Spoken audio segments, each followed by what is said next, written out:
Kepada yang terhormat, seluruh warga Republik Indonesia, dimanapun Anda berada, khususnya masyarakat Halmahera Maluku Utara. Dengan segala hormat, saya Anissa Madaniah memberitakan tentang tambang emas yang ada di Halmahera. Pemberitahuan ini sengaja saya menggunakan bahasa Indonesia dan tiada satupun kata-kata intelek agar seluruh lapisan masyarakat bisa memahami semua apa yang saya tuliskan. Perlu kalian ketahui bahwa tambang emas yang paling terbesar di seluruh Indonesia tempatnya bukan di Papua, tapi tempatnya berada di Halmahera Maluku Utara. Tambang emas itu milik negara kita. Artinya, emas itu hanya milik negara. Bukan berarti tambang itu milik pemerintah setempat atau bukan milik pribadi pemerintah pusat. Kini tambang emas itu telah diberikan oleh Luhut Binsar Panjaitan dan Jokowi kepada pengusaha asing yang berasal dari negara Cina dengan dana investasi sebesar 70 triliun 200 miliar rupiah pada tanggal 3 Juli 2017.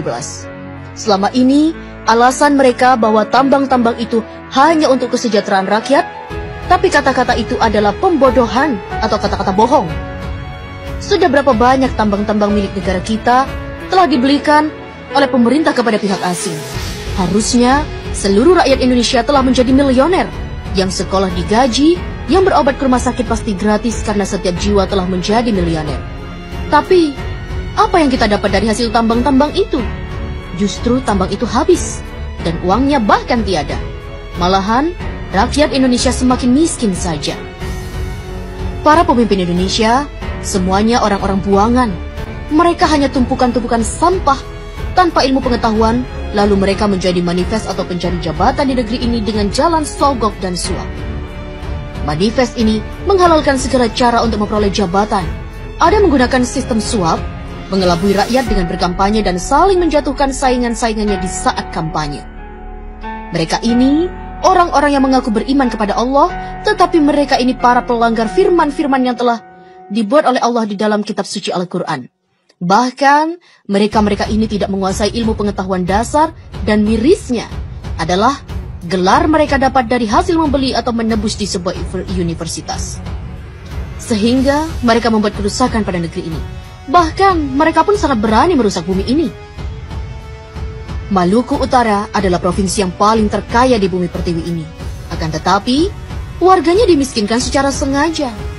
Wahai saudaraku, ketahuilah oleh dirimu bahwa Maluku Utara adalah provinsi termiskin se-Indonesia karena pemerintah pusat dan gubernur daripada serta wali kota Maluku Utara yang sengaja memiskinkan warga di sana karena Halmahera mengandung batu bara, nikel, tembaga, biji besi, gas, minyak, emas, dan lain-lain.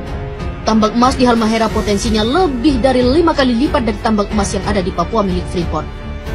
Tambang emas di Halmahera dirampok secara legal melalui pemerintah pusat, dan tambang itu dirampok oleh PT Nusa Halmahera Minerals dan PT Sanatova. Lokasi tambang tersebut di kota Tidore dikuasai oleh PT Satanova di Kecamatan Obat Tengah dan diberi jatah eksploitasi seluas 9.000 hektar. Dan potensi emas nggak bisa ditebak karena emas betat itu sangatlah banyak jumlahnya. Di bagian selatan Gosowong, Maluku Utara, dikelola oleh PT Nusantara Nusa Halmahera Mineral. Pada tahun 2016, mereka berhasil mengantongi emas seberat 10 ton di Pulau Bacan, di Obi, dan di Kiowa. Ketiga lokasi ini, pasca pelantikan Gubernur DKI dan pasca pelantikan Gubernur Maluku, akan diberikan secara lelang pada pengusaha yang bermodal sangat besar.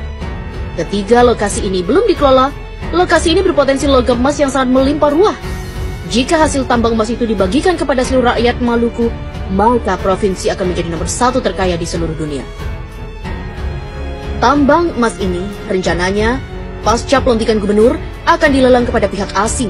Siapapun keluar sebagai lelang, maka dialah yang menjadi si penguasa tambang itu. Presiden, Wapres, Menteri, KPK, BIN, MPR, DPR, Gubernur hanya mampu menghabiskan seluruh tambang-tambang yang ada di seluruh wilayah NKRI.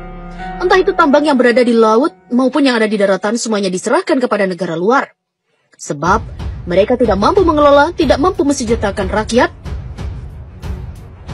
karena mereka bukanlah para pemimpin, tapi mereka hanya mampu mensejahterakan dirinya dan keluarga, partainya, dan pengusaha asing karena mereka adalah para pengkhianat negara dan mereka adalah perampok yang sesungguhnya. Wahai saudaraku, apabila Presiden Republik Indonesia dan rombongannya mengunjungi provinsimu, itu tandanya sumber daya alam yang ada di sana akan segera dirampok untuk diberikan kepada negara adidaya dan uangnya hanya untuk mereka-mereka saja.